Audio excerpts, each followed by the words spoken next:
Guys, UFC 325 is a few hours away, and I am so nervous for Alexander the Great Volkanovski. There's just so much riding on this fight for him.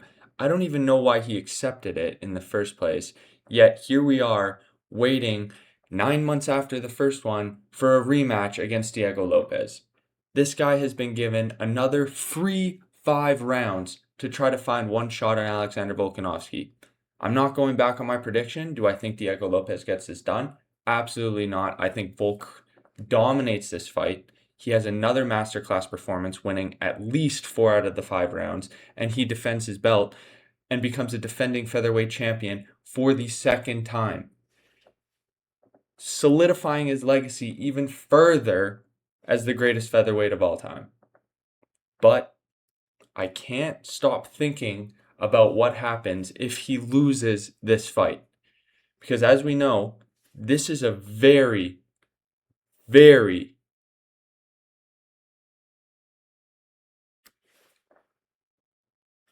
unforgiving sport. And we see champions, the greatest champions of all time, fall from grace in extremely dramatic fashion. One I can think of right off the hop, multiple-time defending champion Jose Aldo, KO'd by Conor, not given an immediate rematch, had to work his way back up to the title, and never became champ again. Another one, Charles Oliveira.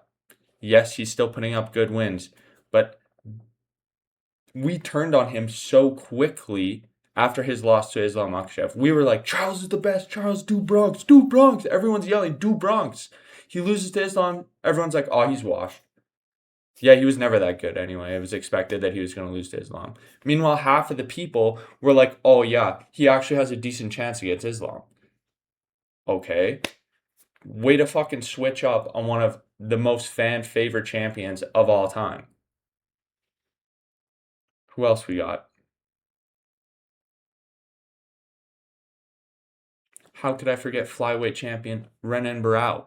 That guy lost to TJ Dillashaw and literally never came back the same again. I think he won one fight out of his next 10. I think he went 1-9 after his first loss as a champion to TJ Dillashaw. Never the same again. Henry Cejudo. Yes, he had a long layoff and decided to come back. Really, really fucking dumb idea. And now he just lost to Peyton Talbot, Frank Ocean's boyfriend, boys. What happens to Volk here? If Volk loses this fight, his chin's cracked. He's 37 years old. If he 3 KO traumatic KO losses in a row, he's 37 years old. He's not coming back the same. Officially, I think we can say his chin is cracked and his chin will no longer be what it once was. He's not getting an immediate title rematch.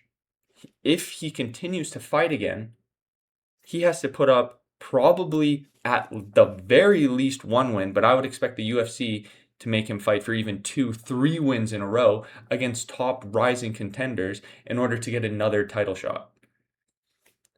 It's very real that we never see Volk hold the belt again if he loses this fight. And it could be one of the saddest fall from the heights of being the greatest featherweight of all time. If he continues to fight, I don't expect him to beat a Lerone Murphy with his chin cracked. I don't expect him to beat a Jean Silva, one of the most dangerous strikers, both of those guys, that we have seen in the featherweight history in a long time. Those are the guys we're talking about up and coming if Volk gets his chin cracked. And it's not that he can't beat these guys. It's that if he gets knocked out here, it's going to be so much easier for them to get it done as well. I expect Volk to be able to defend his belt against Diego Lopez, maintain that chin, and potentially put up 1 to 2 more title defenses against these rising champs. But if he gets KO'd in this one shot knocks him down, I expect Volk to want to come back quickly and maybe rush things, get back in there way too fast than what his body's prepared for and get cracked again. And it's just downhill from there. And it kept me up all night thinking about what happens if Volk loses, if Volk gets knocked out. We have Diego Lopez as champ, mullet man himself, running around with the belt. And it's not that I don't like Diego Lopez, it's that I don't want Diego Lopez to be champ by beating Volkanovski. But what if he wins? It's not like it solidifies his legacy, or it's not like it adds to his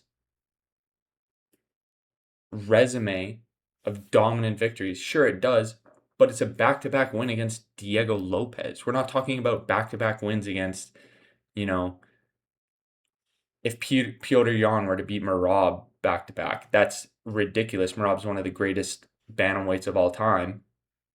If Peter Yan beats him again, that's an incredible two-piece. But if we're putting Diego Lopez against Alexander Volkanovski back-to-back, that is not what I would describe as a resume-building rematch. That's just, oh, we want a Mexican champ, Volk. Good luck. Hope you can survive 10 rounds. There's just so much on the line here that I don't understand why Volkanovski even took this fight in the first place. Because it seems like he has everything on the line. He has everything to lose and almost nothing to gain. But in winning, it does open up quite a few doors.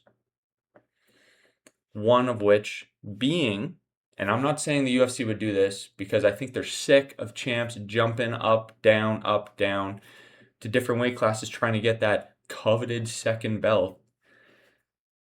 But say Arman, he's not ready. Gaethje wants to get back in there quick, although he did take a decent amount of damage. I expect a decent layoff, at least till summer. I'm looking at June, July, maybe that White House card. But Arman's not ready. Volkanovski just had a very good performance against Diego Lopez. Maybe gets a finish or a 5-round masterclass decision. Maybe the UFC's like, you know what, Volk? Let's move you up. You get another chance, another crack. It's not Islam this time. It's not Deporia. It's Justin Gaethje, an actual chance for Volk to get in there and get that second belt, run off in the sunset and retire. Now, I don't know about you guys, but that sounds incredible.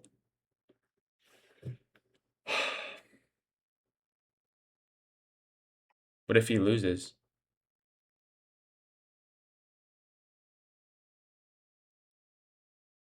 my world will never be the same.